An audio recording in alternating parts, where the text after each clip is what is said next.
ada pendeta terkenal di Indonesia. Pendeta, Pak Esra. Ya, Baik.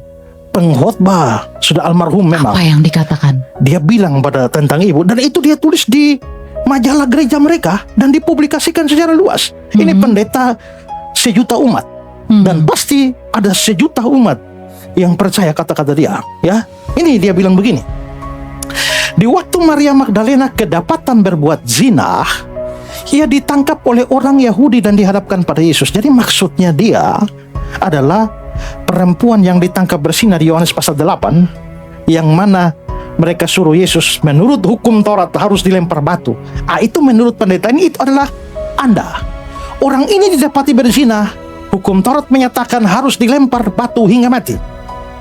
Betapa mengerikan, tapi Tuhan membela Maria Magdalena dengan mengatakan bahwa orang yang berhak menghukum adalah orang yang tangannya suci. Jadi dalam Alkitab, orang Yahudi memberikan contoh bahwa orang yang melakukan zina akan dirajam. Maka mengapa Tuhan memilih Maria Magdalena? Karena Tuhan ingin menghadirkan Allah yang Maha Kuasa. Jadi dari sini kita bisa lihat, ibu, ini hanya 2 contoh, tapi ada banyak orang menulis di buku, menulis di majalah, menulis di koran, bahkan berkhotbah dari mimbar-mimbar Kristen bahwa Anda itu mantan pelacur. Maaf ya, Bu ya. Iya, Pak, Saya tidak apa. mau klarifikasi mumpung Anda di sini, biar Iya, Pak jemaat Esra. Weekend Revival tahu persis sebagaimana. Dan saya senang Pak Esra bertanya tentang ini, agar saya bisa mengklarifikasi hal ini kepada Pak Esra dan juga jemaat Tuhan yang ada di sini.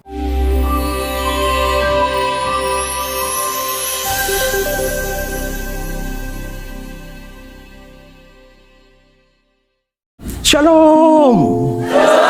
Selamat Paskah. Tuhan Yesus hidup. Amin. Saudara-saudara, hari ini adalah hari yang istimewa. Karena itu, Eke juga tampil dengan istimewa. Ya. Nah, saudara-saudara, hari ini kita memperingati peristiwa penting di dalam sejarah yang namanya Event of Christ.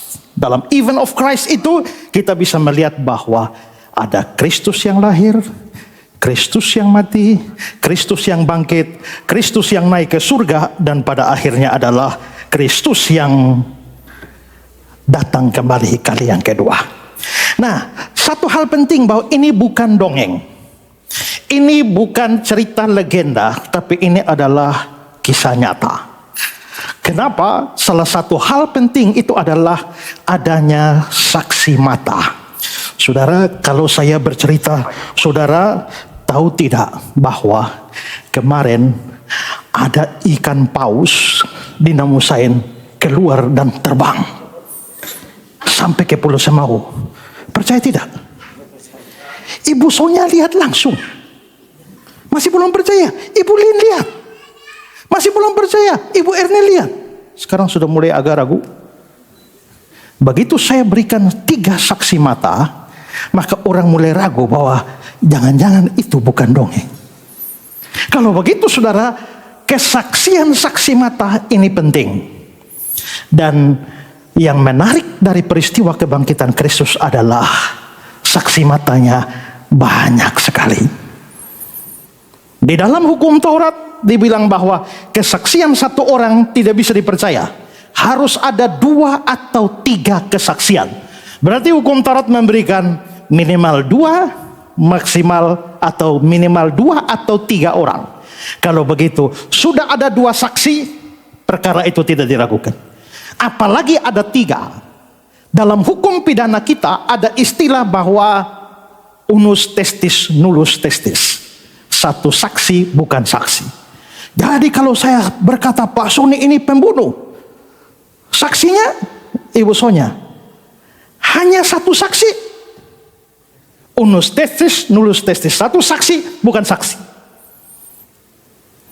Tapi kalau Pak Sony pembunuh, saksinya 1, saksinya 2, saksinya 3 orang saksi. Perkara itu tidak disangsikan. Tapi saudara tahu berapa banyak saksi kebangkitan Yesus? Lebih dari 500 saksi sekaligus. Kalau Anda bisa percaya sebuah fitnah, Anda bisa percaya sebuah gosip tanpa saksi sama sekali. Ya kan? Tahu tidak?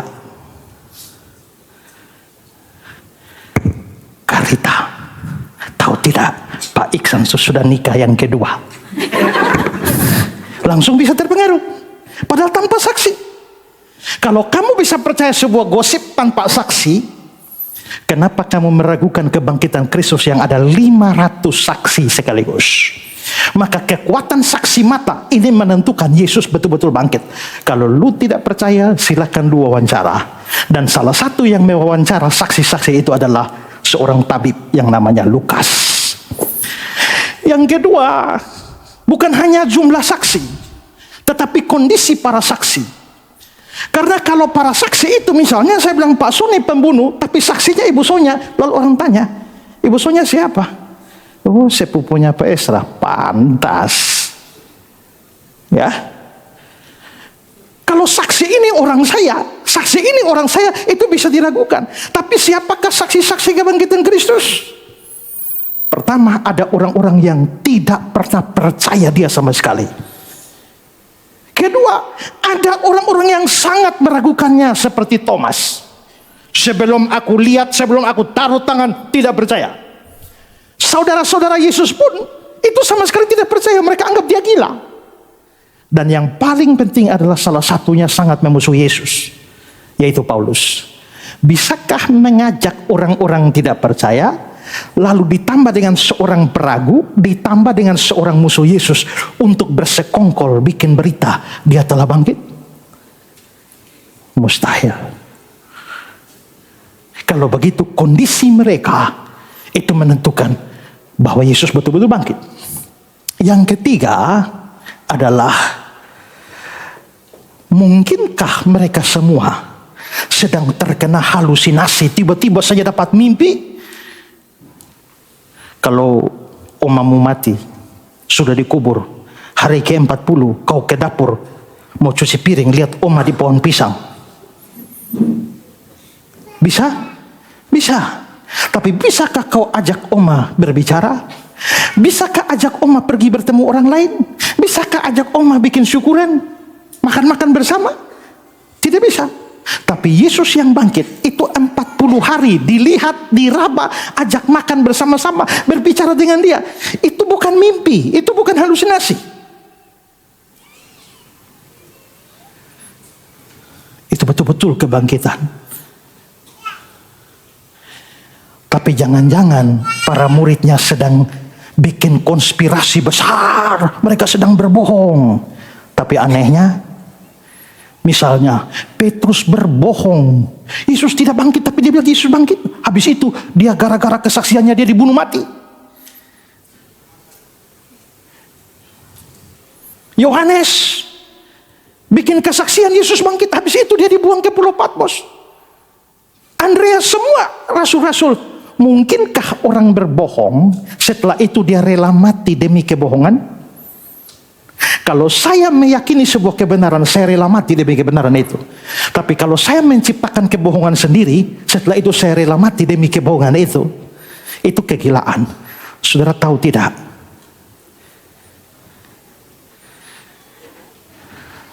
Saya percaya reinkarnasi. Ada kehidupan setelah kehidupan yang sebelumnya dan sesudahnya.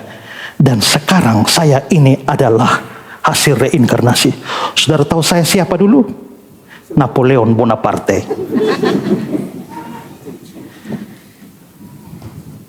Tapi saya sadar itu hanya omong kosong saya. Tapi gara-gara mengaku saya Napoleon Bonaparte, lalu orang tangkap saya, tembak mati. Siap mati, memang saya Napoleon Bonaparte. Pasti agak sinting. Bagaimana kau mati demi sebuah kebohongan yang kau ciptakan sendiri? Kecuali saya betul-betul yakin saya Napoleon Bonaparte. Kalau saya yakin saya Napoleon Bonaparte, saya siap mati untuk itu.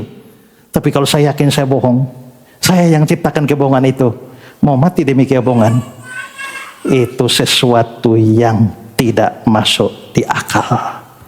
Kalau ada orang mati demi sebuah kebohongan, nonsens, jagat Dewa Batara. Kalau begitu saksi mata menentukan kebenaran, dan Kristus punya banyak saksi mata dalam kebangkitannya, lebih dari 500 orang. Salah satu kelebihan GKIN Revival, adalah mampu menghadirkan orang-orang dari masa lalu. Ya, kita pernah menghadirkan di sini Baltasar, seorang Majus yang mencari Yesus. Kita pernah menghadirkan di sini Simon orang Kirene yang pernah pikul salib Yesus. Kita bisa menghadirkan di sini reformator Kristen Martin Luther. Kita pernah hadirkan di sini Yohanes Markus, penulis Injil Markus. Terakhir kita mengundang Gubernur Romawi Pontius Pilatus. Dan puji Tuhan, hari ini kita kedatangan satu saksi mata dari masa lalu. Mari kita sambut saksi matanya.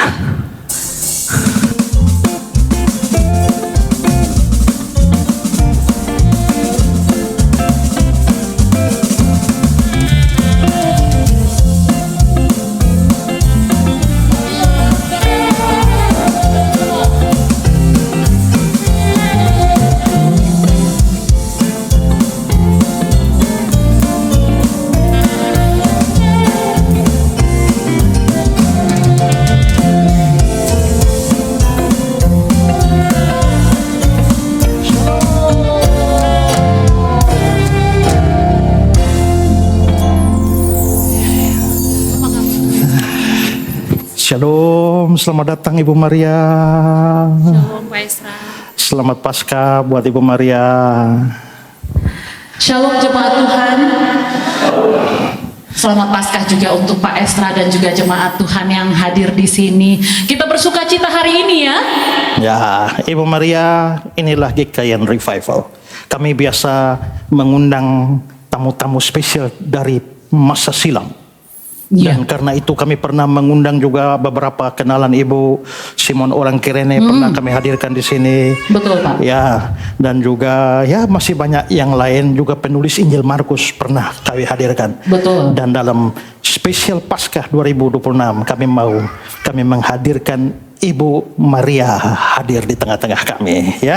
Selamat Terima datang kasih. Bu Maria, ya. Terima kasih Pak Pendeta Esra dan juga jemaat Tuhan yang ada di sini sudah berkenan mengundang saya.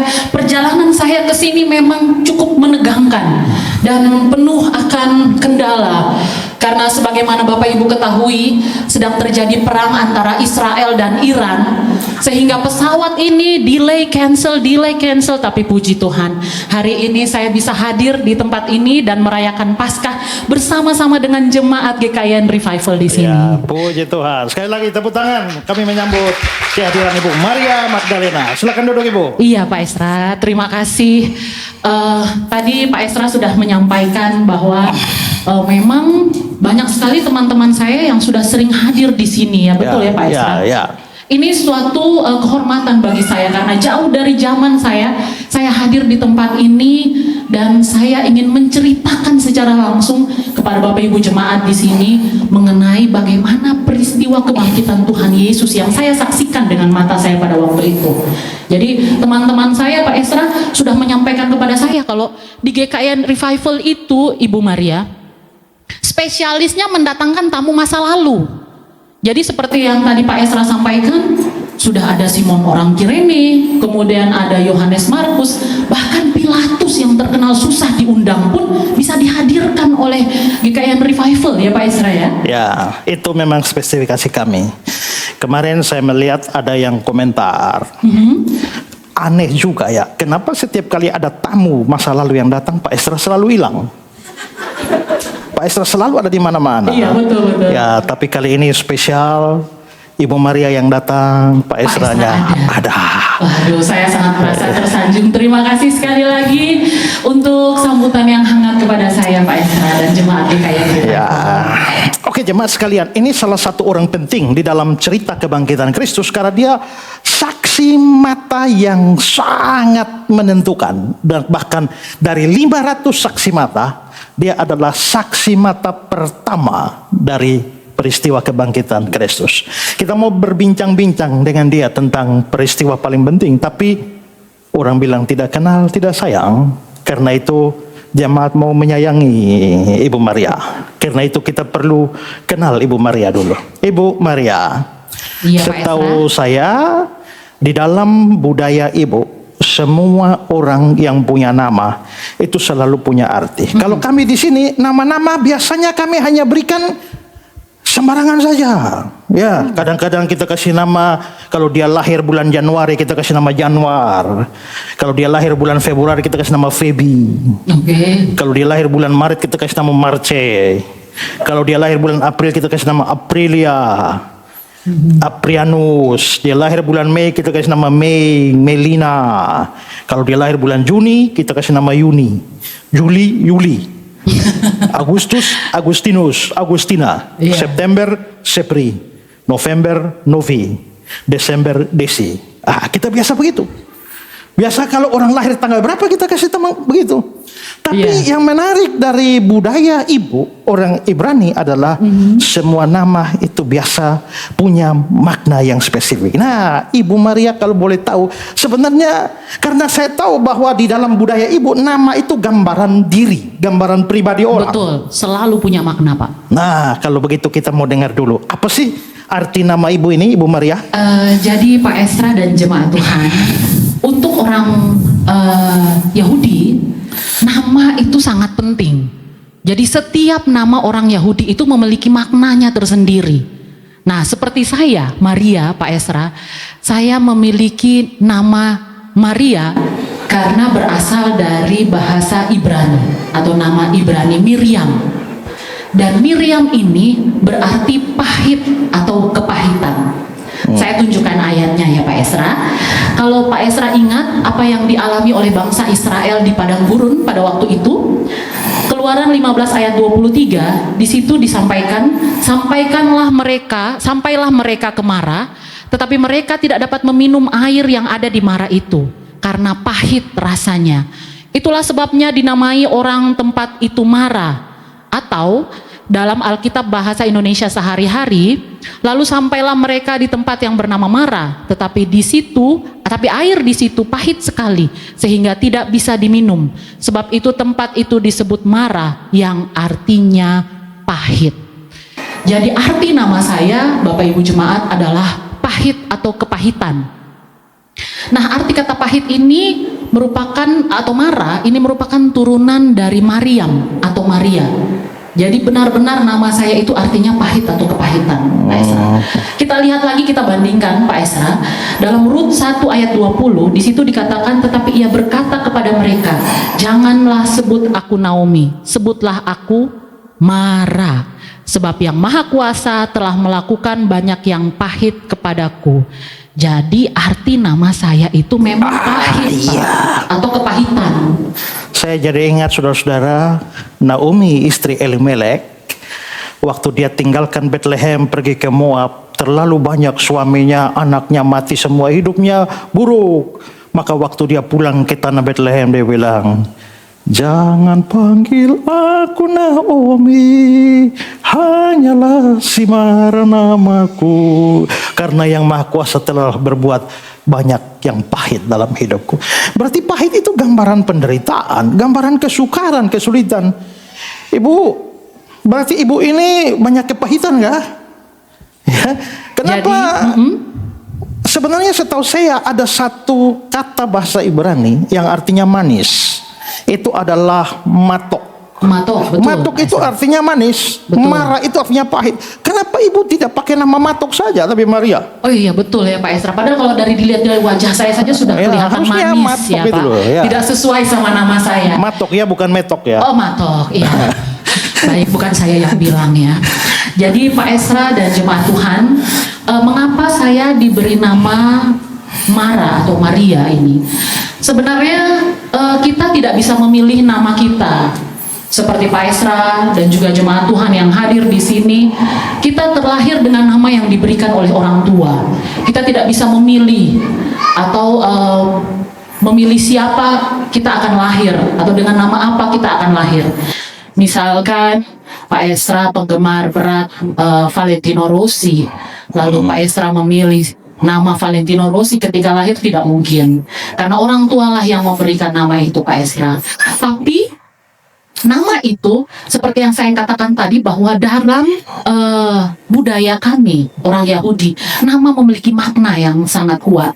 Sehingga nama saya Mara itu diambil oleh orang tua saya pada saat itu ketika orang tua saya sedang mengalami suatu kepahitan dalam hidup mereka. Penderitaan yang datang bertubi-tubi, namun Tuhan menunjukkan kebaikannya kepada orang tua saya dengan menghadirkan saya. Maka untuk mengenang momen itu, momen penderitaan di mana Tuhan menjadi begitu berbaik hati kepada orang tua saya, maka orang tua saya memilih nama Maria untuk saya. Padahal Pak Esra, ternyata hal ini juga sinkron dengan hidup saya. Hidup saya pun nantinya akan penuh dengan kepahitan sampai dengan masa di mana Tuhan akan menolong saya. Wah, itu menarik untuk kita gali soal kepahitan hidup Anda ya. Tapi ada yang sedikit menggelitik karena di flyer GKIAN Revival nama Anda diberikan inisialnya MCM dan sebenarnya ya MCM. Oh iya, MCM. Dan itu adalah nama yang saya lihat tentang Anda karena ini adalah nama Maria Christine Magdalena. Betul, Pak Esra. Jadi apa maksudnya itu Maria Christine Magdalena itu? Jadi begini, Pak Esra dan jemaat Tuhan, saya ceritakan terlebih dahulu asal muasal nama Magdalena ini. Jadi kalau pada zaman itu, kami orang Yahudi, nama belakang itu menentukan nama dari mana kami berasal. Jadi berbeda, bukan nama marga. Seperti Pak Esra Soru, nama marga belakangnya Soru, bahwa kelahiran dari keluarga Soru. Kalau kami tidak seperti itu, Pak. Jadi kami zaman itu, nama belakang menandakan dari kampung mana kami berasal. Seperti saya, Maria Magdalena, saya berasal dari kampung Magdala. Kemudian, kalau seperti contoh kisah tokoh-tokoh Alkitab lainnya, di situ ada Simon Kirene. Itu berarti bahwa Simon yang adalah orang dari Kirene. Kemudian Yudas Iskariot, Pak. Orang Yudas yang adalah orang dari Keriot. Jadi nama ini atau nama belakang kami pada masa itu Pak Esra itu menentukan dari mana kami berasal. Sehingga kemanapun kami berada orang akan tahu bahwa Maria berasal dari kampung Magdala. Seperti itu. Oke, oh ya. Baru tahu saya nih Bu ya. Dari mana kami tahu itu betul Ibu ya? Pak Esra tentunya. Semua yang ada itu Alkitabiah. Kita lihat Bapak Ibu jemaat dalam Lukas 24 ayat 10. Di situ dikatakan bahwa perempuan-perempuan itu adalah Maria dari Magdala, saya. Itu Anda ya? Ya, dan Yohana dan juga Maria ibu Yakobus. Oh, jadi Maria dari Magdala. Iya, betul. Itu saya, nama Pak. Anda berarti Maria Magdalena artinya Maria dari Magdala. Betul. Seperti yang saya jelaskan Pak Esra tadi bahwa nama belakang kami menunjukkan tempat di mana kami berasal. Saya kok baru tahu ya. Iya, mungkin Pak Esra kurang baca Alkitab. Ya. Magdala tuh di mana Ibu sebenarnya?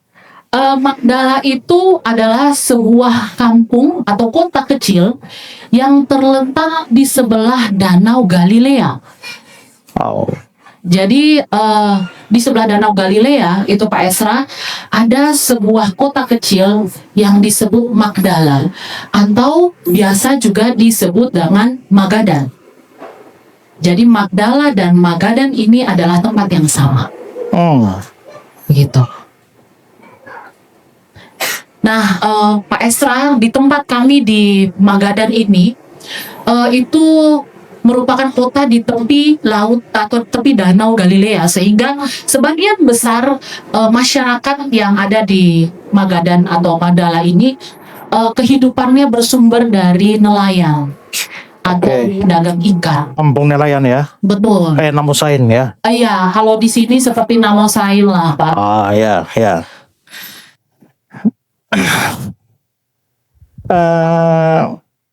Mungkin menarik kalau kita bisa melihat peta Alkitab zaman dulu ya, untuk bisa melihat di mana sebenarnya tempat atau posisi Ibu ya. Betul Pak Esra. Ya. Saudara coba kalau saudara lihat, wah ini rupanya ada kampung terdekat Kapernaum, ada di wilayah Galilea. Berarti tetangga juga dengan Nazaret ya. Ada Kana di sebelahnya, di persis di Danau Galilea ya. Jadi ada Magdala, ini kampung dari Maria Magdalena. Betul, Ya, itu betul ya. kampung saya Pak. Ya, Ibu. Saya sebelumnya juga sudah melihat dan ada suasana kampung Ibu yang nampak. Nah, kalau kita lihat di sini, ini adalah suasana kampungnya Ibu Maria. Ya, Kampung Magdala, persis pada pinggir laut. Dan memang ini adalah suatu kota ya, satu wilayah di sekitar Danau Galilea. Karena itulah Anda bernama Maria Magdala. Tapi yang membuat saya heran Ibu, kalau kami di sini nama selalu dikaitkan dengan marga sehingga kita bisa tahu dari marga mana seseorang. Tapi kenapa orang-orang zaman Ibu itu namanya harus dihubungkan dengan kampung atau nama tempat? Hal ini Pak Esra dan jemaat Tuhan, agar kemanapun kami pergi, kami bisa membawa nama tempat kami, sehingga orang lebih mudah mengenali kami. Itu yang pertama. Kemudian yang kedua juga, agar kami bisa dibedakan, Pak Esra, dari nama-nama Maria lainnya. Seperti misalnya Simon, orang Kirene, itu agar Simon ini bisa dibedakan dari Simon-Simon lainnya. Berarti ada banyak orang nama Simon ya? Ada banyak orang pada masa itu bernama Simon. Sama seperti Yudas Iskariot. Jadi pada masa itu banyak yang bernama Yudas. Saya kasih contoh Pak Esra dan jemaat Tuhan. Saya sendiri Maria, itu ada banyak sekali nama Maria. Kalau Bapak Ibu tidak percaya, Bapak Ibu bisa temukan di dalam Alkitab kita. Banyak sekali tokoh Alkitab yang bernama Maria, Ibu Yesus, kan Maria juga. Maria saudara Marta dan Lazarus, Pak Ya. Esra. Kemudian Maria istri Klopas. Kemudian Maria yang ada di Roma. Oh, jadi karena banyak Maria, Betul. untuk membedakannya, maka harus disebut kampungnya. Iya. Karena Jadi mungkin ada banyak Maria, tapi Maria yang dari Magdala itu ya. cuma saya, Pak. Itulah yang membedakan. Sehingga kami harus memberikan nama tempat kami di belakang nama kami. Sekaligus mungkin itu untuk mempublikasi kampung Ibu ya. Betul. Dari Magdala. Betul. Itu berarti sebenarnya tidak terlalu asing juga bagi orang modern. Karena kami mengenal ada orang-orang tertentu yang demi mempopulerkan atau menyatakan asal-usul mereka, mereka taruh nama mereka, kampung mereka atau kota mereka di belakangnya. Misalnya ada Leonardo da Vinci, itu adalah orang itu nama Leonardo, tapi dia berasal dari kota Vinci. Makanya dia disebut sebagai Leonardo da Vinci. Juga ada Nikolaus Kopernikus. Nikolaus Kopernikus itu karena dia namanya Nikolaus dari sebuah kota di Koperniki, itu ada di Polandia. Ya. Atau dalam sejarah gereja ada orang namanya Thomas Aquinas, itu adalah Thomas dari sebuah tempat yang namanya Aquino. Dan berikutnya adalah ada Fritz Alorbui. Pak Esra, mohon maaf.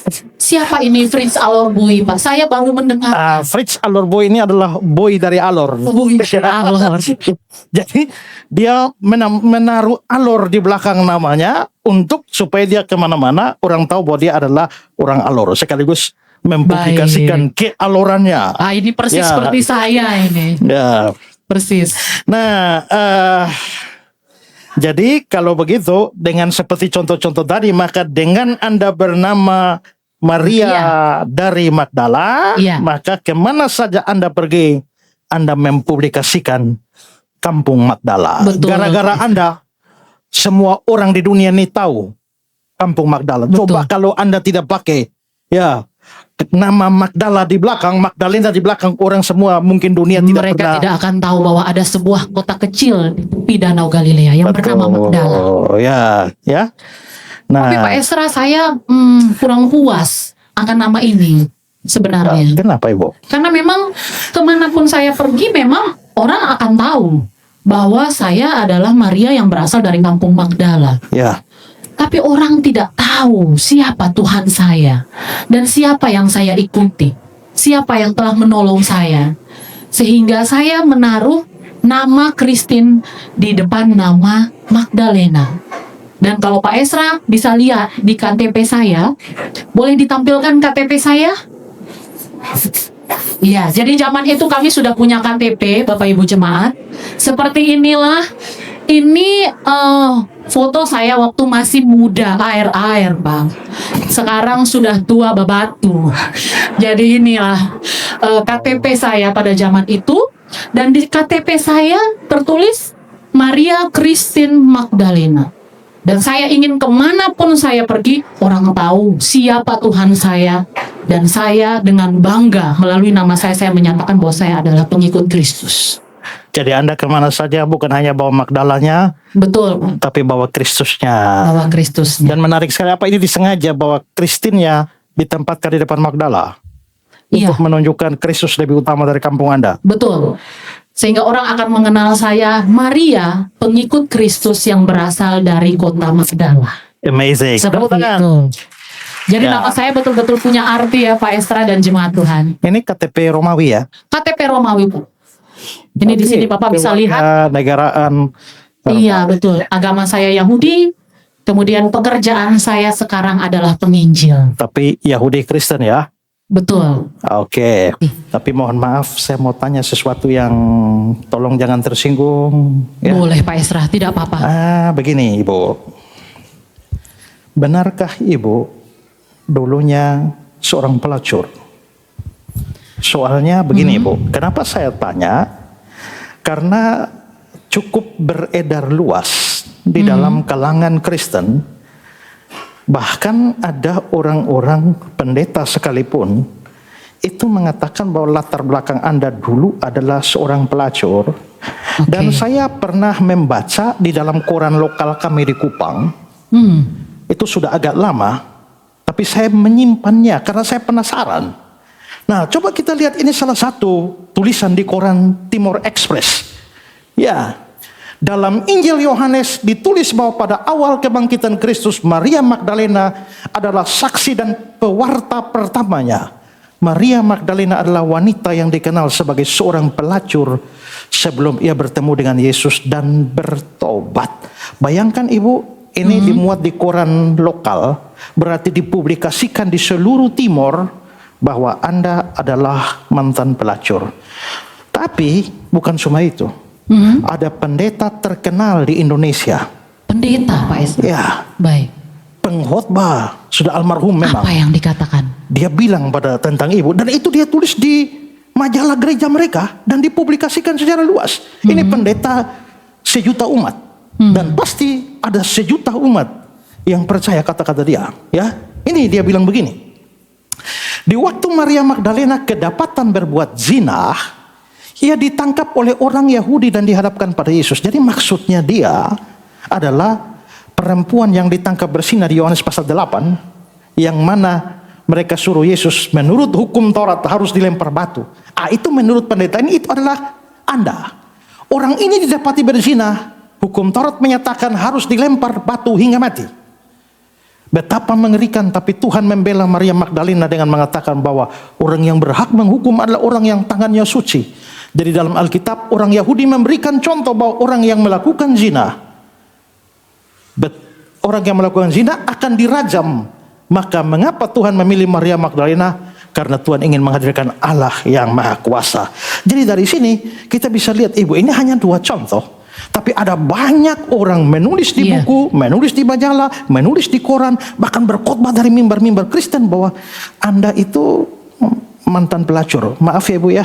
Iya Pak, Saya tidak cuma apa-apa. mau klarifikasi mumpung Anda di sini, biar Iya, Pak jemaat Esra. Weekend Revival tahu persis sebagaimana Anda. Dan saya senang Pak Esra bertanya tentang ini, agar saya bisa mengklarifikasi hal ini kepada Pak Esra dan juga jemaat Tuhan yang ada di sini.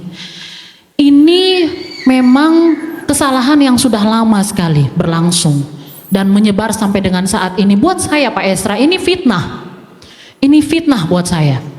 Dan sampai dengan saat ini masih banyak yang menafsirkan hal tersebut. Bahkan yang Pak Esra sampaikan tadi, seorang pendeta bisa salah menafsirkan hal tersebut, Pak Esra. Jadi kalau saya boleh bercerita dan menjelaskan sedikit hal ini, Bapak Ibu jemaat Tuhan, sebenarnya berasal dari khotbah Paus Gregory I. Jadi dalam khotbahnya yang terkenal, seorang Paus Gregory I di khotbah Homily 33 pada tahun 591 Masehi, waktu itu Pak Esra. Dalam khotbahnya mengatakan bahwa Paus menggabungkan 3 perempuan dalam Alkitab, 3 perempuan yang berbeda. Sekali lagi saya katakan 3 perempuan yang berbeda Pak Esra. Tapi digabung dalam satu tokoh yang sama, di mana saya salah satunya. Kemudian perempuan yang meminyaki kaki Yesus, yang pada saat itu kerap dianggap sebagai pelacur. Kemudian juga Maria saudara Marta dari Betani. Ketiga nama dalam Alkitab ini digabungkan menjadi satu tokoh dalam khotbah Paus Gregory I, sehingga banyak orang salah menafsirkan dan mengartikan ketiga nama ini adalah satu tokoh dan mengikuti satu tokoh, yaitu perempuan yang meminyaki kaki Yesus, yang pada masa itu dianggap pelacur dalam bahasa Barat. Itulah sebabnya mengapa saya dianggap seorang pelacur, Pak Esra. Padahal ini 3 nama yang berbeda, jemaat Tuhan. Jadi perempuan yang meminyaki kaki Yesus yang dibilang perempuan berdosa itu bukan Anda. Bukan saya, Pak. Ini klarifikasi resmi dari saya, Pak Esra. Lalu Maria yang meminyaki kaki Yesus di rumah Marta dan Lazarus itu bukan Anda, karena dia dari Bukan juga Betania. saya, betul. Anda itu Maria yang lain dari Magdala. Saya dari Magdala. Kampung kami pun berbeda, Pak Esra. Ya. Dan berarti Anda juga bukan perempuan yang kedapatan berzina di Yohanes pasal 8 itu kan? Bukan. Pak Esra dan jemaat Tuhan, saya tunjukkan Lukas 7. Di situ bercerita mengenai perempuan yang meminyaki kaki Yesus. Ya. Oke, sebentar Ibu, kalau begitu sebenarnya kesalahan ini muncul dari khotbah Paus pertama kali itu. Betul. Tahun berapa? Tahun 500? 591 Masehi, Sudah Pak sangat Esra. lama. Berarti Anda hidup dari tahun 500 sampai tahun 2000-an.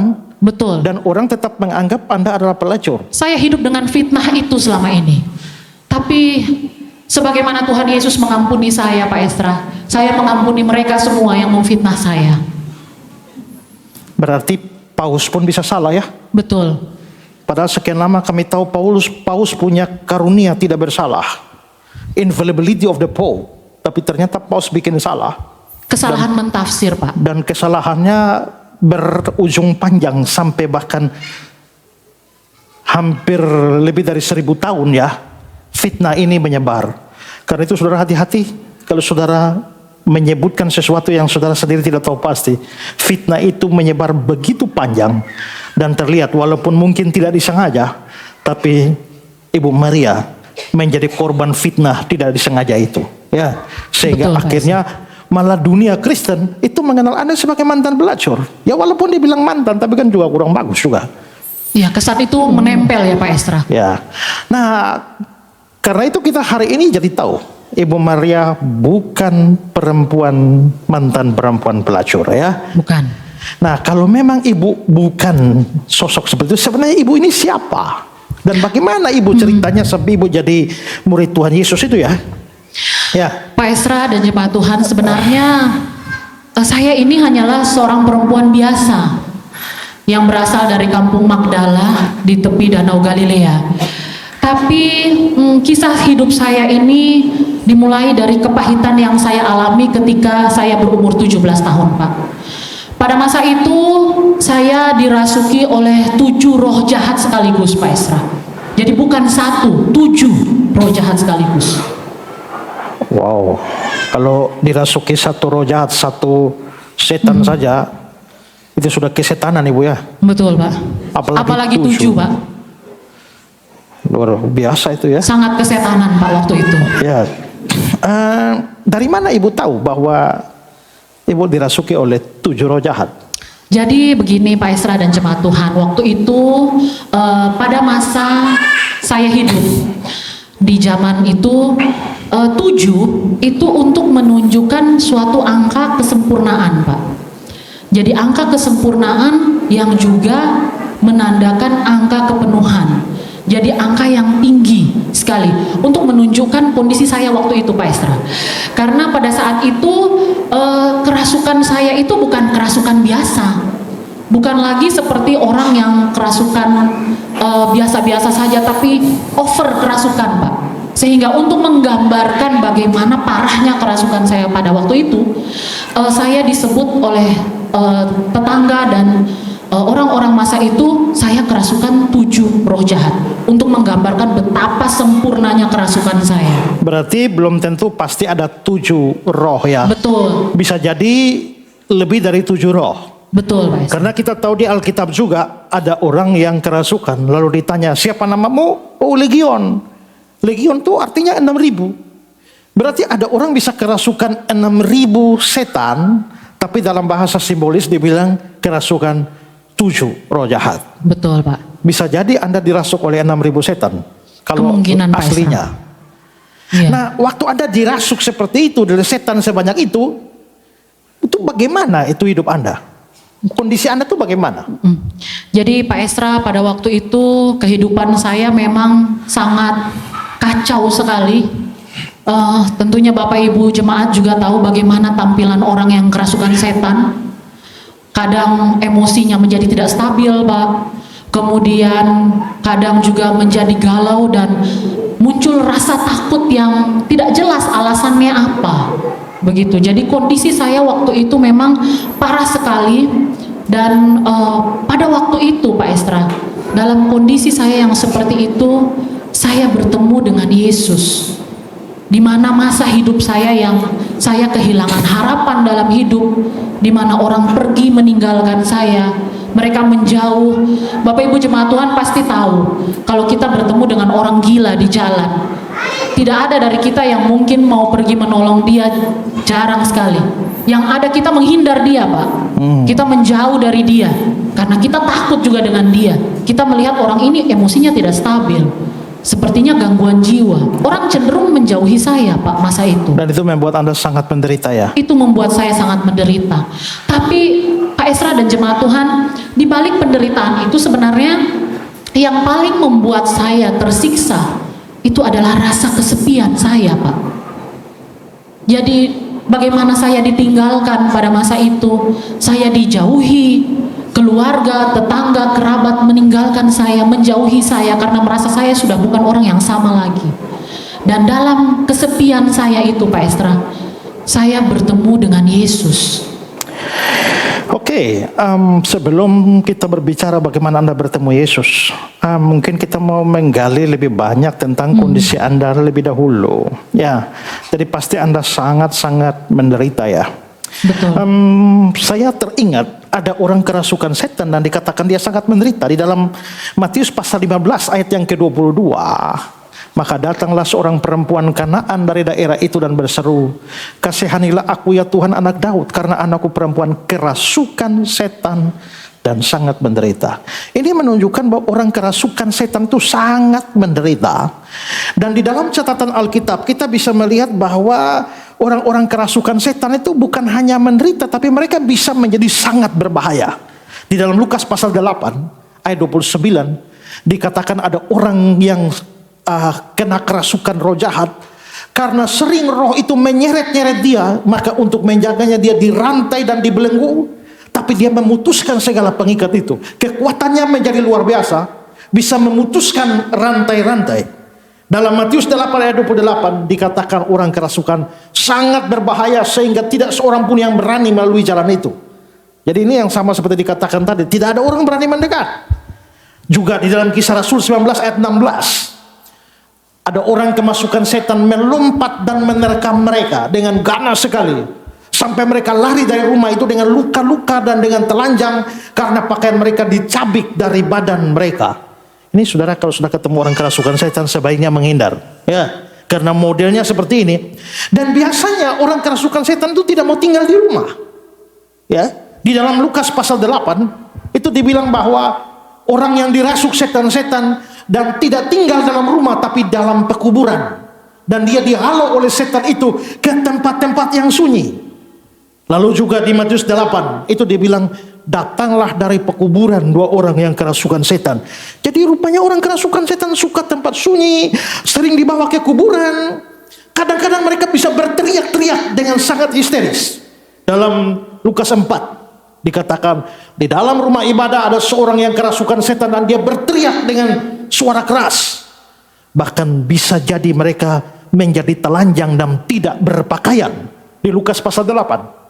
Ya, setelah Yesus naik ke darat, datanglah seorang laki-laki dari kota itu menemui dia. Orang itu dirasuki oleh setan dan sudah lama dia tidak berpakaian, dia tidak tinggal di rumah. Ya, Markus 5 ayat 15 dikatakan dia sudah berpakaian, berarti sebelumnya dia tidak berpakaian. Dan yang lebih parah saudara, kadang-kadang orang kerasukan setan itu efeknya pada tubuh sehingga menghasilkan penyakit-penyakit fisik yang hebat.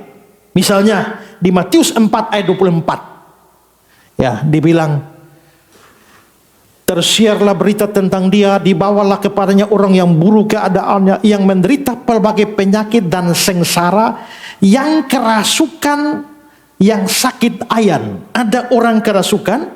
Lalu di Matius 9 ayat 32 dia bilang seorang bisu yang kerasukan setan.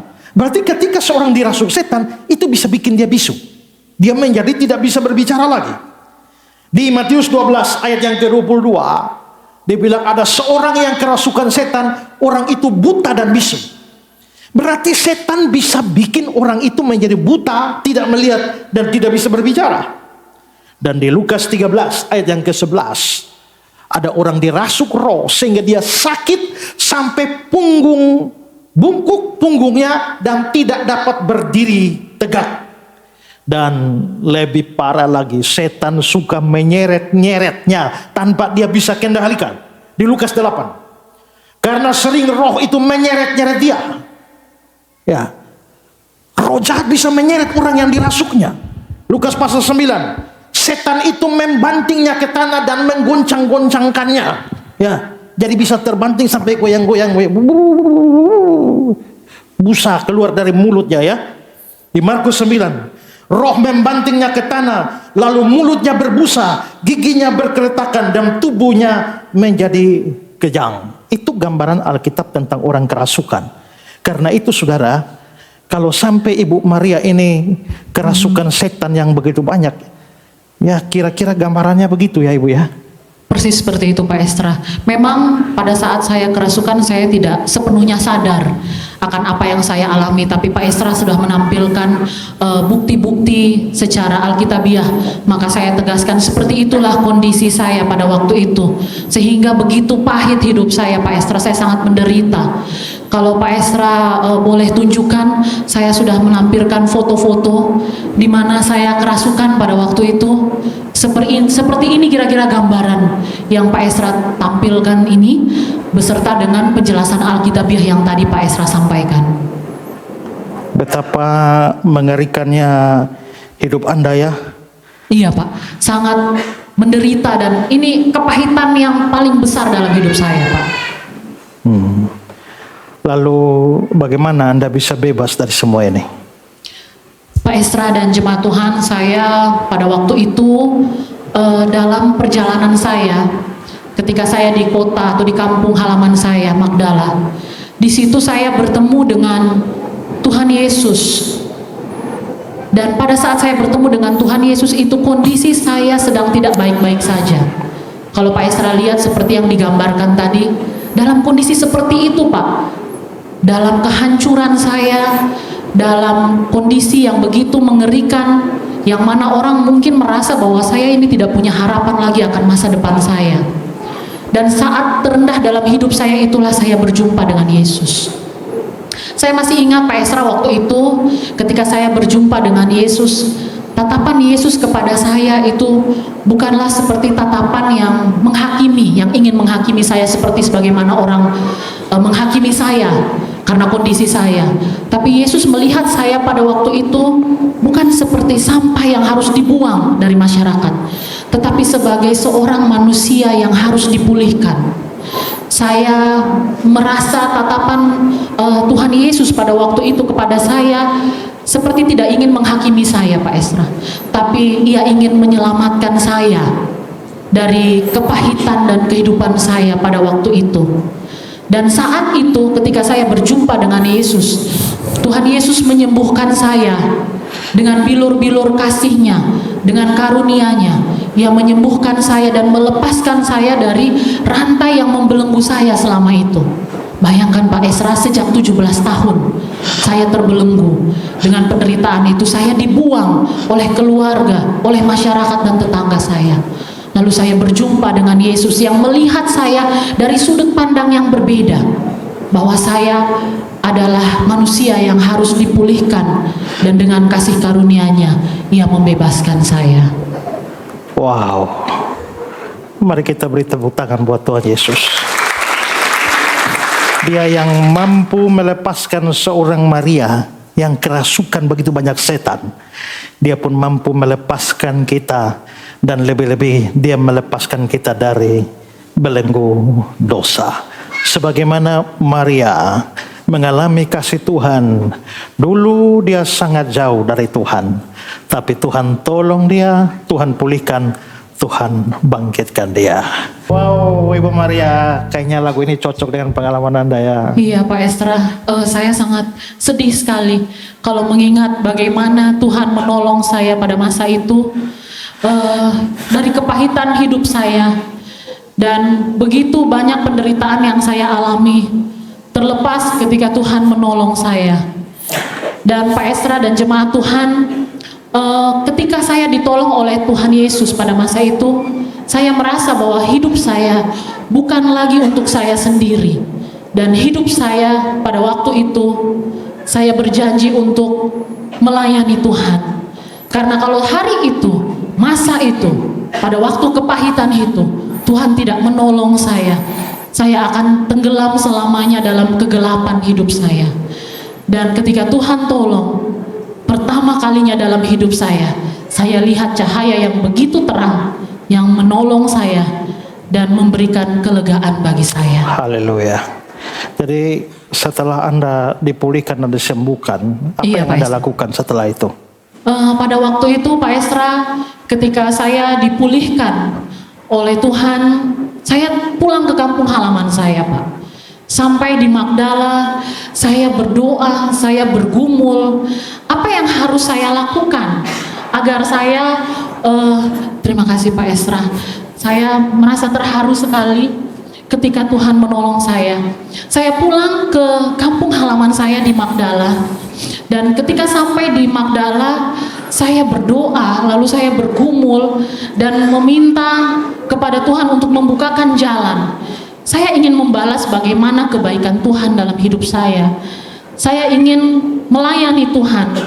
Tapi pada masa itu Pak Esra, itu bukanlah hal yang memungkinkan. Karena pada saat zaman itu, kami kaum perempuan bukanlah kaum yang dinomor satukan atau kaum yang diprioritaskan, sehingga ini sangat bertentangan dengan budaya kami untuk melayani. Maksudnya bagaimana? Pak Esra, kalau masa kami di Yahudi pada waktu itu, perempuan adalah orang kedua dibandingkan dengan laki-laki. Kami hidup dalam masa patrilineal, di mana laki-laki adalah tokoh utama, sehingga perempuan kerap kali dinomorduakan. Saya juga merasakan hal yang sama, di mana anak perempuan tidak mendapatkan hak atas warisan. Kemudian perempuan juga tidak mendapatkan pendidikan yang formal atau pendidikan Taurat yang formal. Laki-laki saja ya? Laki-laki saja Pak Esra. Kemudian di dalam pernikahan, posisi perempuan itu sangat lemah. Wanita dianggap sebagai milik dari pria, sehingga ketika cerai, yang berhak mengajukan itu pria. Dan kami hanya menerima putusan itu. Tidak hanya sampai di isu-isu saja, tapi ketika masuk dalam bait Allah, kami pun dikesampingkan Pak Esra. Kami tidak boleh berada di pelataran yang sama dengan pria. Tidak boleh. Posisi kami pun bahkan tidak dihitung dalam sensus. Sehingga pada masa itu, begitu besar keinginan saya untuk melayani tapi tidak ada jalan yang terbuka untuk ke situ. Budaya menjadi penghambat, kemudian tidak ada jalan keluar sama sekali. Itulah sebabnya Pak Esra pada masa itu Tuhan Yesus memilih ke-12 rasul yang adalah keseluruhannya laki-laki. Ada rasul perempuan ya? Betul, tidak ada rasul perempuan pada masa itu, sehingga sangat kecil kemungkinan dan mustahil saya bisa menjadi bagian dari pelayanan Yesus masa itu. Karena kalau pilih perempuan juga percuma ya? Betul, tidak ada artinya, karena tidak akan dianggap Pak Esra. Omongan perempuan pasti tidak didengarkan. Tidak akan didengarkan, karena posisi patrilineal itu. Apalagi mau berkhotbah, mau ngajar, tidak bisa ya? Sangat tidak mungkin. Kita yang perempuan mengajar jemaat yang ada laki-laki, tidak akan didengar Pak, itu percuma, sia-sia. Budaya Anda begitu? Budaya kami pada masa itu seperti itu Pak. Lalu apa yang Anda lakukan setelah itu? Kemudian pada waktu itu Pak Esra, ketika saya pulang dan bergumul mengenai keinginan saya untuk melayani Tuhan, pada masa itu Tuhan mempertemukan saya dengan seorang perempuan yang bernama Lili. Jadi dari Lili inilah saya mendengar bahwa ada suatu komunitas atau perkumpulan wanita-wanita atau perempuan-perempuan yang telah diselamatkan oleh Yesus. Banyak dari mereka yang sudah diselamatkan. Apakah mereka yang disembuhkan dari sakit? Banyak yang merasakan mujizat-mujizat dari Tuhan Yesus. Mereka berkumpul, kemudian membentuk suatu komunitas untuk mendukung pelayanan Tuhan Yesus. Karena sama seperti saya, mereka ini pun tidak mendapat tempat dalam pelayanan karena budaya kami tadi itu Pak. Ya. Tapi karena itu dari Lili inilah saya mengetahui bahwa ada komunitas ini. Dan ketika mengetahui hal tersebut, saya merasa seperti ini adalah jawaban dari doa saya selama ini Pak Esra.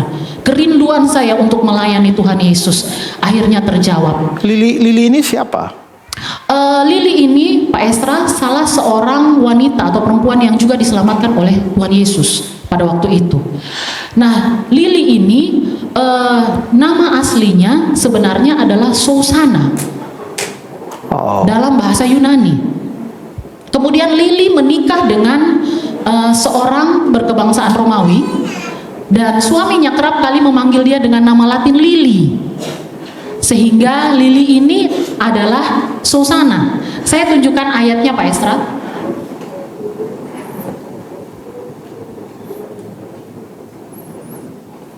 Berarti Anda dan komunitas itu yang dibicarakan itu ya di Lukas pasal 8 itu ya? Betul.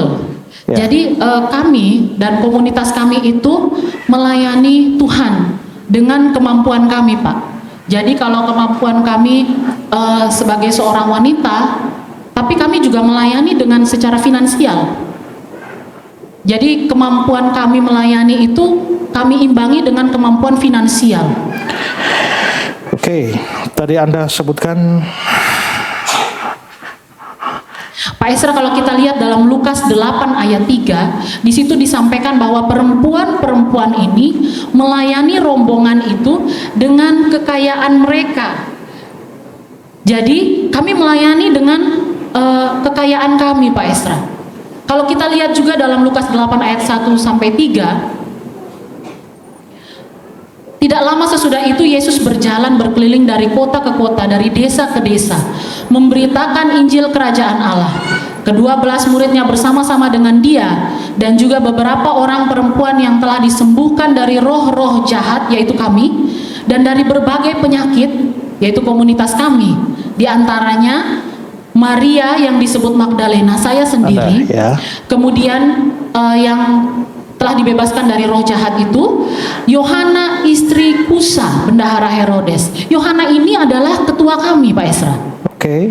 Jadi ibu Yohana atau tante Yohana ini juga disembuhkan oleh Tuhan Yesus, sehingga ia membentuk komunitas ini dan dia sendiri adalah ketuanya.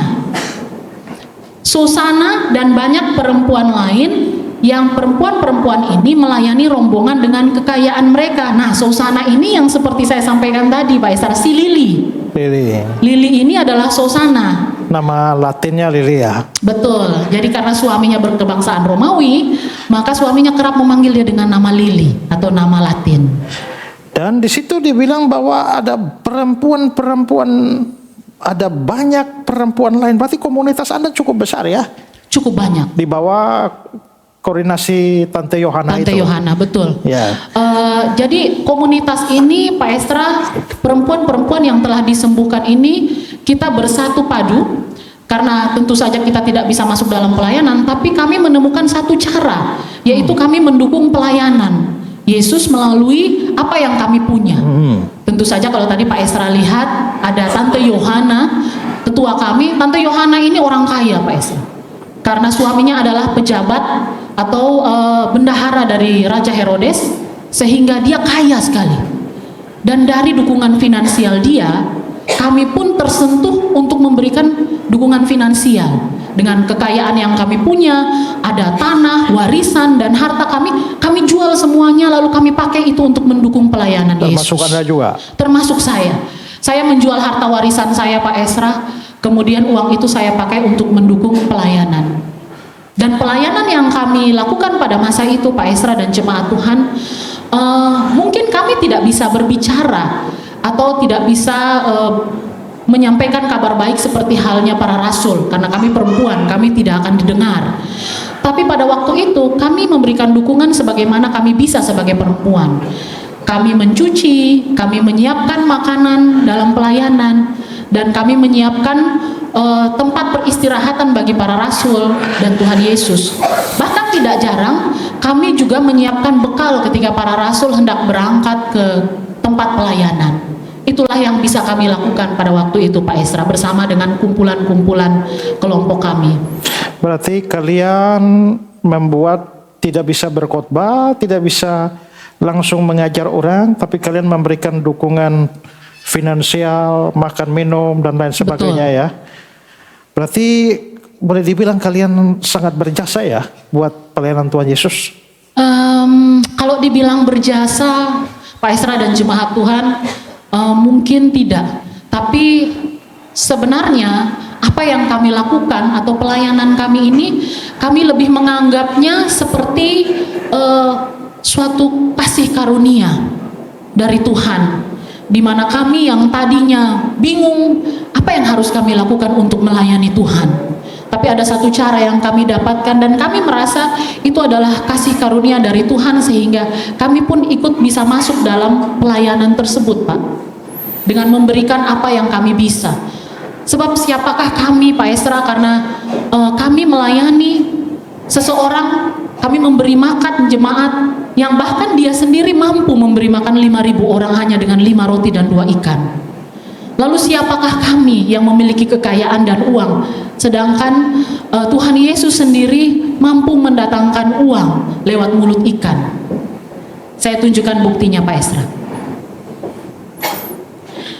Pada waktu itu dalam Matius 17 ayat 27, di situ dikatakan, pergilah memancing ke danau, dan ikan pertama yang kau pancing, tangkaplah dan buka mulutnya, maka engkau akan menemukan mata uang 4 dirham di dalamnya. Wow. Itu diperintahkan kepada Petrus oleh Tuhan Yesus. Jadi apapun kekayaan yang kami berikan atau dukungan finansial yang kami berikan tidak akan pernah sebanding, karena Tuhan sendiri mampu mendatangkan uang. Dan pelayanan kami ini Pak Esra kami anggap sebagai suatu kehormatan, di mana kami bisa melayani Yesus, dan kesempatan untuk melayani ini kami rasa adalah kasih karunia untuk kami. Ya, luar biasa saudara-saudara, bahwa Ibu Maria dan teman-teman melayani, mereka bukan melayani karena ingin cari berkat, ya. Tidak Pak Esra. Tapi karena mereka sudah merasakan berkat Tuhan. Betul. Cinta kasih Tuhan yang luar biasa. Mereka melayani bukan cari duit ya. Kami bukan cari keuntungan Pak Esra. Bahkan beri duit ya. Bahkan kami menghadirkan dukungan finansial, karena kami merasa bahwa Tuhan terlebih dahulu sudah memberikan yang berharga bagi kami.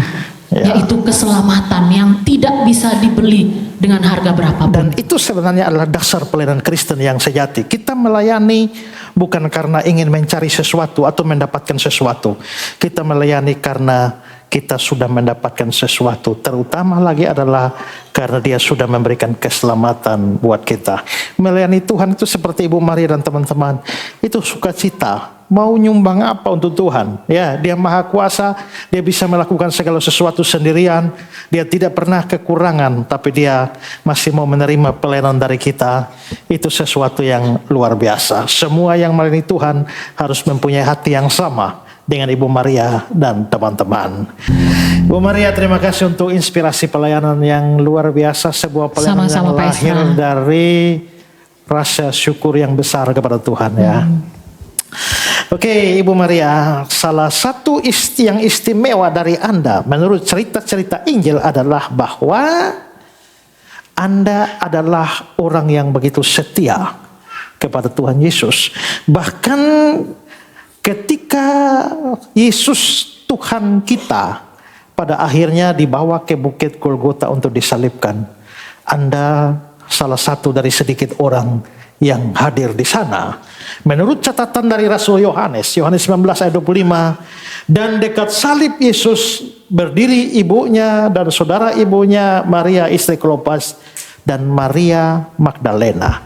Berarti Anda bersama dengan beberapa wanita itu ada di sekitar salib Yesus waktu Dia disalib. Betul. Dan yang menarik adalah bahwa waktu itu Simon Petrus tidak ada, Andreas tidak ada, Thomas tidak ada, ya, Bartolomeus tidak ada, semua tidak ada. Memang nanti belakangan setelah lari pada Taman Getsemani, Rasul Yohanes kembali ke salib. Makanya Yesus bisa serahkan Bunda Maria ke dalam tangan Yohanes. Tapi awalnya semua tidak ada, dan Anda menjadi salah satu yang hadir ketika murid-murid rasul-rasul utama saja hilang, tapi Anda ada di sana. Bukan cuma itu, tetapi bahkan sampai Tuhan Yesus itu diturunkan mayatnya, dibawa ke kuburan dari Om Yusuf Arimatea. Yusuf Arimatea berarti Yusuf dari kampung Arimatea, ya, seperti disebutkan tadi. Dan ternyata Anda juga hadir terakhir di kubur Yesus itu, ya, Matius pasal 27. Dan Yusuf pun mengambil mayat itu, mengapaninya dengan kain lenan yang putih bersih, lalu membaringkan di dalam kuburnya yang baru, yang digalinya di dalam bukit batu. Dan sesudah menggulingkan sebuah batu besar ke pintu kubur, pergilah ia. Tetapi Maria Magdalena dan Maria yang lain tinggal di situ, duduk di depan kubur itu. Jadi Bu Maria, Anda hadir pada waktu dekat salib. Anda tahu Yesus dihukum mati oleh pemerintah Romawi. Anda menyertai sampai di kubur. Apakah Anda tahu tidak bahayanya kalau Anda menunjukkan keberpihakan dan pro kepada seorang terhukum? Saya tahu, Pak Esra.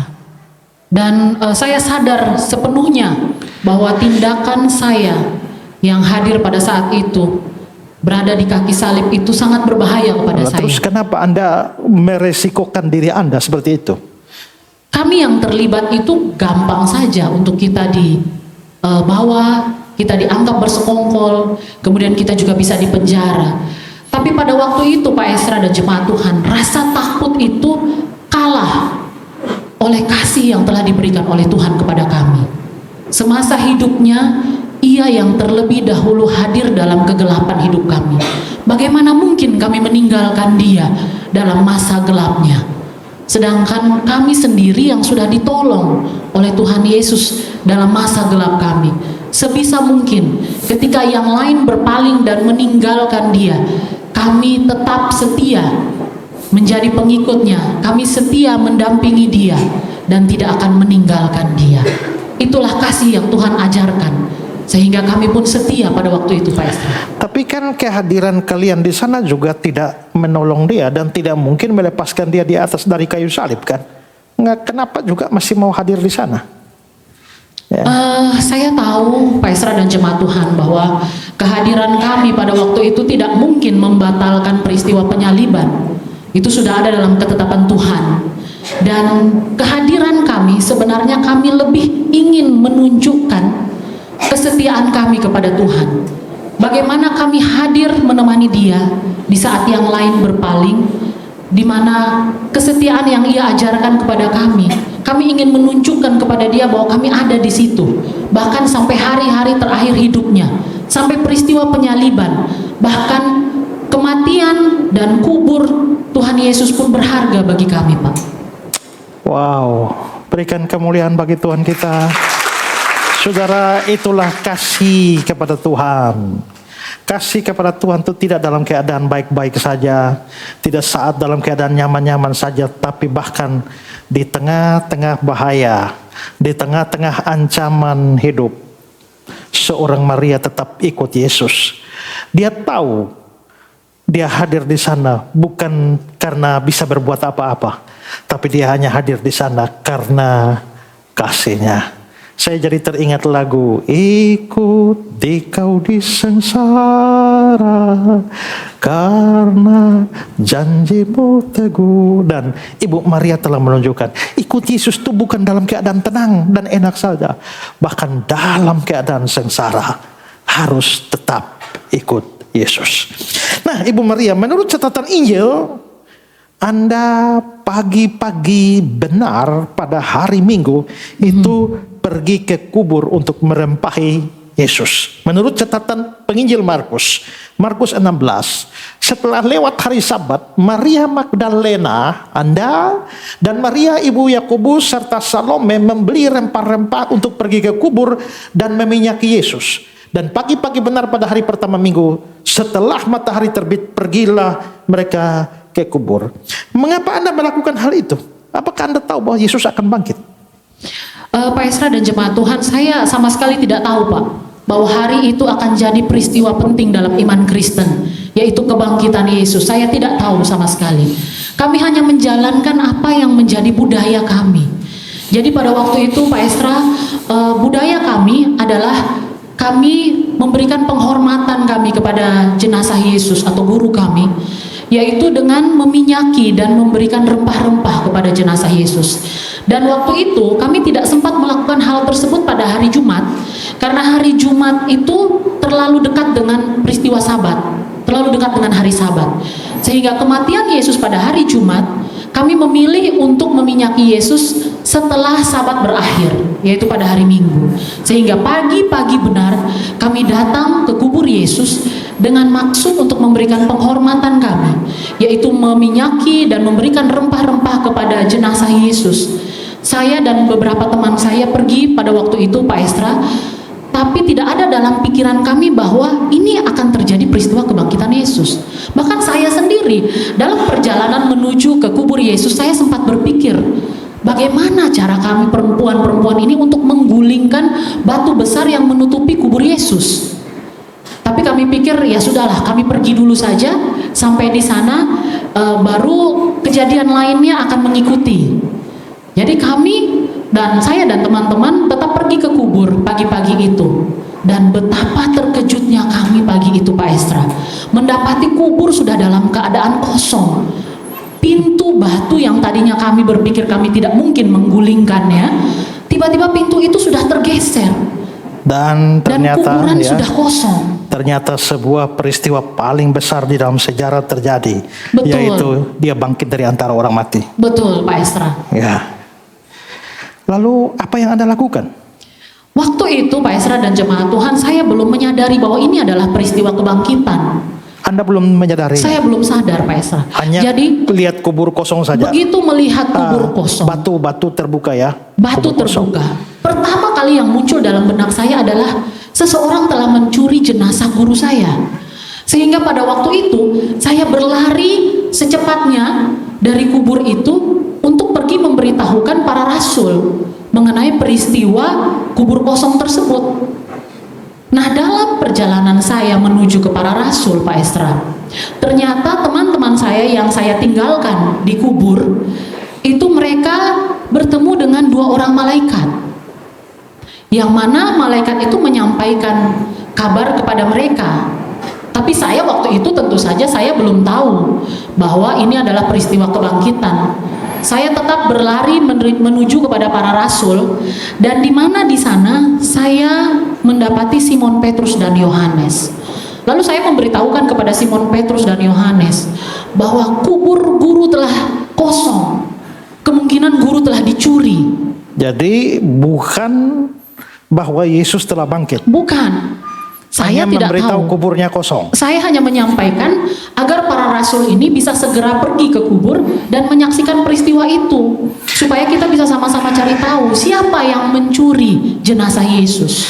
Oke, saya klarifikasi sejenak. Artinya waktu Anda lihat kuburnya kosong, Anda langsung lari memberitahu pada Simon Petrus, sementara teman-teman Anda masih ada di kubur. Betul. Lalu menurut catatan Injil Matius pasal 28 itu, ya, akan tetapi malaikat itu berkata kepada perempuan-perempuan itu, jangan kamu takut sebab aku tahu kamu mencari Yesus yang disalibkan itu. Dia tidak ada di sini sebab dia telah bangkit sama seperti yang telah dikatakan dan seterusnya. Nah, waktu malaikat itu berkata kepada perempuan-perempuan itu berarti Anda tidak ada. Saya tidak ada. Saya sudah berlari Pak Esra menuju para rasul. Dan saya ingin menyampaikan kabar ini kepada para rasul.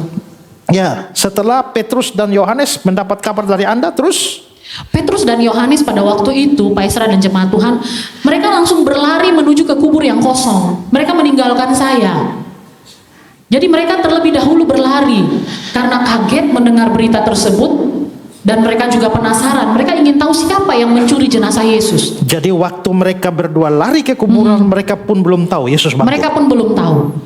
Satu-satunya yang mereka dapat informasi yaitu dari saya, Pak Esra, bahwa kubur kosong, jenazah kemungkinan dicuri. Sehingga mereka berlari secepat mungkin menuju ke kubur Yesus. Oke, tadi Anda bilang bahwa Petrus dan Yohanes meninggalkan Anda. Setelah itu Anda kemana lagi? Sesudah itu Pak Esra, saya menyusul mereka. Ya. Jadi saya pun ikut berlari menyusul mereka ke kubur. Tapi sesampainya saya di kubur tersebut, saya tidak mendapati mereka. Entahkah teman-teman saya, entahkah Simon Petrus dan Yohanes, mereka sudah tidak ada di kubur. Sehingga pada waktu itu saya panik. Saya tidak tahu lagi apa yang harus saya lakukan. Saya seketika itu juga Pak Esra, saya jatuh tersungkur di depan kubur Yesus dan saya menangis. Menangis karena menurut Anda mayat Yesus hilang. Betul. Saya menangis karena seseorang telah mencuri jenazah guru saya, yang saya tidak tahu siapa dan di mana jenazah itu berada. Sehingga satu-satunya yang saya bisa waktu itu, saya menangis. Saya menangis dengan perasaan yang takut, bingung, galau pada waktu itu. Tapi Pak Esra, pada saat saya jatuh tersungkur dan menangis itu, seseorang datang dan menghampiri saya. Tapi sebenarnya saya waktu itu saya tidak tahu siapa dia sebenarnya. Saya tidak tahu tentang peristiwa kebangkitan. Yang saya pikir dia adalah penjaga taman tempat kubur itu. Namun sampai dengan suatu saat Yesus memanggil saya, Maria. Disitulah saya sadar. Dan saya langsung memanggil Yesus dengan sebutan Rabuni atau guru. Di situ saya sadar bahwa ternyata Yesus telah bangkit. Dan dialah yang memanggil nama saya pada waktu itu. Itulah yang dicatat oleh Rasul Yohanes, ya. Betul. Yohanes 20, 15, 16, ya. Kata Yesus kepadanya, "Ibu, mengapa engkau menangis? Siapakah yang engkau cari?" Maria menyangka orang itu adalah penunggu taman, lalu berkata kepadanya, "Tuan, jikalau Tuan yang mengambil dia, katakanlah kepadaku di mana Tuan meletakkan dia, supaya aku dapat mengambilnya." Kata Yesus kepadanya, "Maria." Maria berpaling dan berkata kepadanya dalam bahasa Ibrani, "Rabuni," artinya guru, ya. Ya. Wow, ini pengalaman yang luar biasa. Kalau begitu, dapat kita katakan bahwa waktu teman-teman Anda ada di situ dan Anda sudah lari menemui Simon Petrus, hanya malaikat yang memberitahu mereka bahwa Yesus bangkit. Ya, tapi teman-teman Anda pun belum melihat Yesus yang bangkit. Iya. Hanya informasi. Betul Pak Esra. Petrus Yohanes datang mendapati tempat kosong. Dan karenanya mereka juga tidak tahu bahwa Yesus telah bangkit. Dan mereka juga tidak menjumpai Yesus kala itu. Dan di taman itu untuk pertama kalinya Yesus yang bangkit itu muncul dan berbicara kepada Anda. Berarti dapat dikatakan Anda lah orang pertama yang melihat Yesus bangkit. Betul Pak Esra, saya adalah orang pertama yang melihat Yesus bangkit. Bahkan rasul-rasul seperti Simon Petrus dan Yohanes pun baru menjumpai Yesus pada waktu Minggu malam dalam tempat yang tertutup. Sedangkan saya menemui Yesus atau berjumpa Yesus di taman tempat kuburan Yesus berada. Di pagi harinya Di pagi hari itu. Wow, berarti ini Anda adalah the first informant, woman. Betul, Pak Esra. Dan selanjutnya setelah Anda ketemu Yesus itu, Yesus baru menyuruh Anda untuk menyampaikan kepada para rasul ya. Betul. Jadi menyampaikan kepada para rasul pada waktu itu bahwa Yesus telah bangkit. Dan Yesus baru menjumpai para rasul di minggu malam sesudah saya berjumpa minggu pagi, Pak Esra. Minggu malam Yesus menjumpai Simon Petrus dan Yohanes dalam ruangan yang tertutup kala itu. Jadi Anda diperintahkan oleh Yesus, dan itu berarti bahwa Anda rasul dari para rasul. Banyak yang berkata seperti itu, Pak Esra, bahwa saya adalah rasul dari para rasul. Pak Esra dan jemaat Tuhan, kita lihat kabar sukacita itu dalam Yohanes 20 ayat 17 sampai 18. Di situ dikatakan, "Pergilah kepada saudara-saudaraku dan katakanlah kepada mereka bahwa sekarang aku akan pergi kepada Bapakku dan Bapakmu, kepada Allahku dan Allahmu." Maria Magdalena pergi dan berkata kepada murid-murid, "Aku telah melihat Tuhan," dan juga bahwa Dia yang mengatakan hal-hal seperti itu kepadanya. Jadi rasul-rasul kemana-mana memberitakan Yesus yang bangkit, tapi Anda yang pertama kali memberitakan pada mereka Yesus yang bangkit. Sayalah yang pertama menyaksikan itu, Pak Esra. Anda rasul dari para rasul. Itulah sebabnya banyak orang menyebut sayalah rasul dari para rasul. Dan ini adalah suatu kehormatan bagi saya. Maria Magdalena. Saya kira itu mungkin cara ya bagi Tuhan Yesus menghargai kesetiaan Anda. Karena bahkan ketika para rasul tidak ada, Anda setia sejak di kampung Magdala, setia dalam pelayanan di kota ke kota, desa ke desa, setia dalam memasak, dalam mencuci, setia di dalam memberikan uang Anda, setia membantu pelayanan, sampai setia sampai disalib, sampai dikubur, sampai hari kebangkitan Anda setia. Dan Dia menghargai kesetiaan Anda dengan memberi kepercayaan pada Anda sebagai rasul bagi segala rasul. Terima kasih Pak Esra. Itulah yang dijuluki kepada saya, dan saya rasa ini hanyalah oleh karena kasih karunia Tuhanlah saya dipilih. Sebab siapakah saya ini, Pak Esra?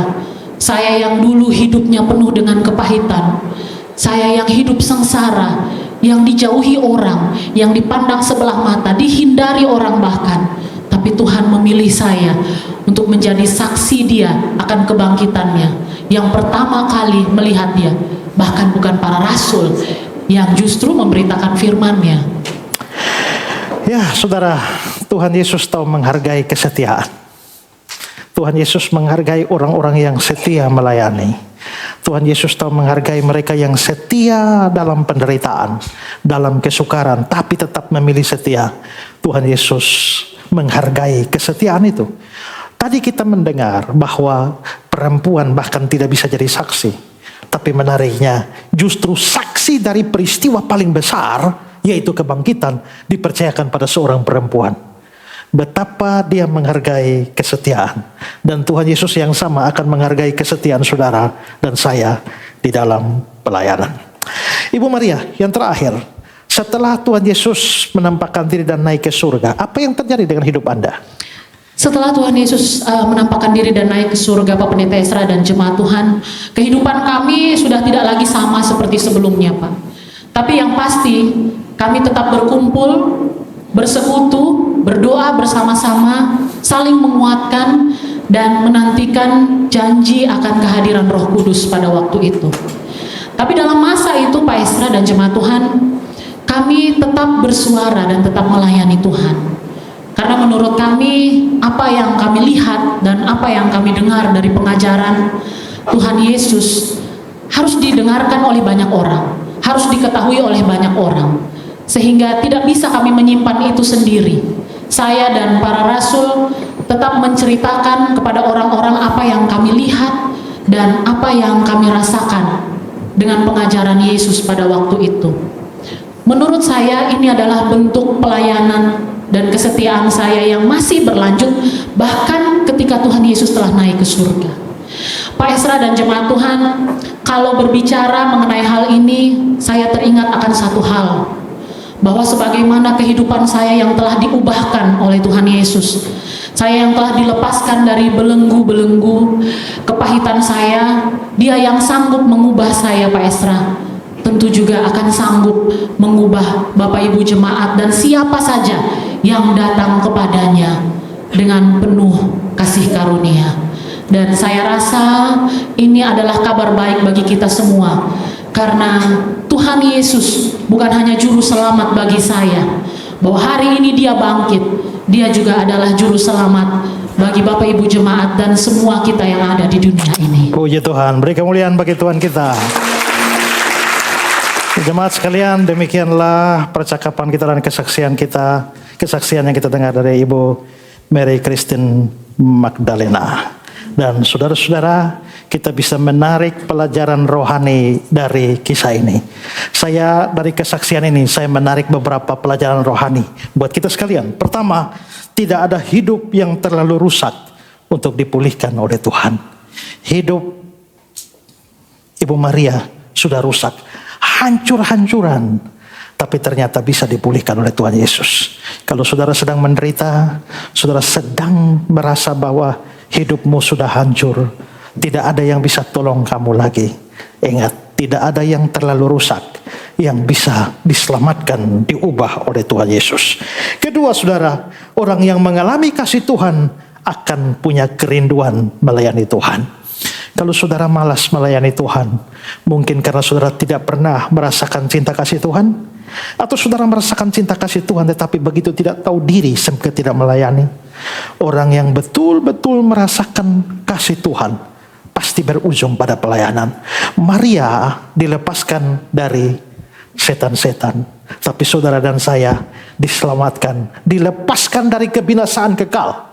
Dia melepaskan kita dari neraka dan membawa kita ke surga melalui kematian dan kebangkitannya.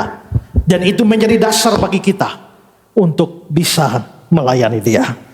Yang ketiga, saudara, kesetiaan kepada Tuhan sering diuji pada saat yang sulit. Kalau semua keadaan tenang, saudara ikut Tuhan itu biasa. Tapi kalau keadaan berbahaya, nyawa jadi ancamannya, tapi saudara masih tetap setia pada Tuhan. Seperti Ibu Maria setia sampai di kaki salib, setia sampai dikubur, maka menunjukkan bahwa di dalam keadaan yang paling berat, kesetiaan kita diuji di sana. Dan yang terakhir, Tuhan dapat memakai siapa saja sebagai saksinya. Ibu Maria perempuan biasa, perempuan kampung biasa, tapi Tuhan pakai luar biasa menjadi berita bagi dunia ini, menjadi penginjil, memberitakan kebangkitan Tuhan. Bahkan di antara para rasul, dia rasul dari para rasul. Itu menunjukkan bahwa sesederhana apapun orangnya, serendah apapun orangnya, Tuhan bisa pakai jadi alat yang mulia. Nats pembimbing kita tadi bahwa apa yang hina bagi dunia ini, apa yang tidak berarti dari dunia ini, Tuhan pilih untuk mempermalukan yang mulia, mempermalukan yang berarti. Itulah pesan Paskah buat kita melalui kesaksian dari Ibu Maria. Jemaat, kesaksian Ibu Maria mengingatkan kita, Yesus memulihkan hidup kita, Yesus layak dilayani dengan kesetiaan, dan Yesus yang bangkit memanggil kita untuk menjadi saksinya. Kita harus sama seperti Ibu Maria dengan berita yang pernah keluar dari bibirnya. Aku telah melihat Tuhan. Aku telah melihat Tuhan yang bangkit. Terima kasih Ibu Maria untuk kesaksian. Terima kasih Pak Esra dan juga jemaat Tuhan. Luar biasa. Pesan Paskah yang begitu kuat buat kita. Kita mau berdoa, mengucap syukur untuk pesan rohani ini. Kita minta Ibu Pendeta Sonya bisa berdoa buat kita. Bapa kami yang di sorga, kami datang di hadapan hadirat-Mu dengan hati yang penuh syukur. Kami berterima kasih Tuhan untuk pelajaran rohani yang begitu indah yang boleh kami dengar melalui kisah hidup Maria Magdalena. Melalui pengalaman hidupnya, kami melihat betapa besar kasih dan kuasa-Mu yang sanggup mengubah hidup manusia Engkau adalah Tuhan yang memulihkan, Tuhan yang memanggil, Tuhan yang menguatkan, dan Tuhan yang memakai hidup orang-orang yang datang kepadamu. Tuhan, kami belajar hari ini bahwa tidak ada hidup yang terlalu rusak untuk dipulihkan oleh-Mu. Kami juga belajar bahwa orang yang mengalami kasih-Mu akan rindu melayani-Mu. Kami juga belajar tentang sebuah kesetiaan, bahwa di saat banyak orang meninggalkan Yesus, tapi Maria Magdalena tetap berdiri setia dekat salib. Dan karena itu ajarlah kami juga untuk tetap setia kepadamu, bukan hanya ketika hidup kami baik-baik saja, tetapi juga ketika kami mengalami kesulitan, penderitaan atau pergumulan dalam hidup kami. Dan juga Tuhan, kami bersyukur karena Engkau memakai siapa saja sebagai saksi-Mu. Engkau memilih Maria Magdalena untuk menjadi saksi kebangkitan-Mu. Dan kami pun rindu agar hidup kami dipakai oleh-Mu. Pakailah kami untuk memberitakan bahwa Yesus hidup, bahwa Yesus menyelamatkan, dan bahwa Yesus adalah juru selamat dunia. Biarlah melalui hidup kami, melalui perkataan kami, dan melalui kesaksian kami, ada banyak orang yang mengenal Engkau. Terima kasih Tuhan, terima kasih untuk kasih-Mu yang begitu besar bagi kami semua. Di dalam nama Tuhan Yesus Kristus, Juru Selamat yang hidup itu, kami berdoa. Amin. Ibu Maria, terima kasih untuk kehadiran Anda, kesaksian Anda, pencerahan Anda yang sangat berarti. Ini adalah Paskah yang spesial buat GKN Revival dengan kehadiran Anda. Ya, ada kenang-kenangan dari GKN Revival untuk Ibu Maria yang akan diberikan oleh Ketua Majelis kami, Ibu Sonya. Tolong bagian publikasi bisa mempublikasikannya, mengambil gambarnya.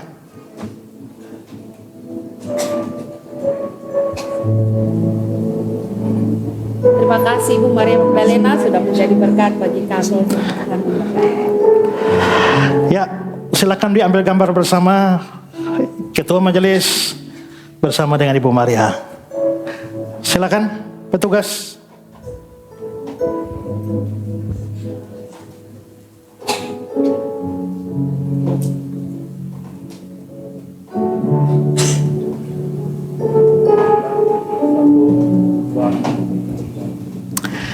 Ibu Maria, terima kasih. Selamat kembali ke kampung Magdala. Saya pamit, Ya. Tuhan saya pamit. Sampai bertemu.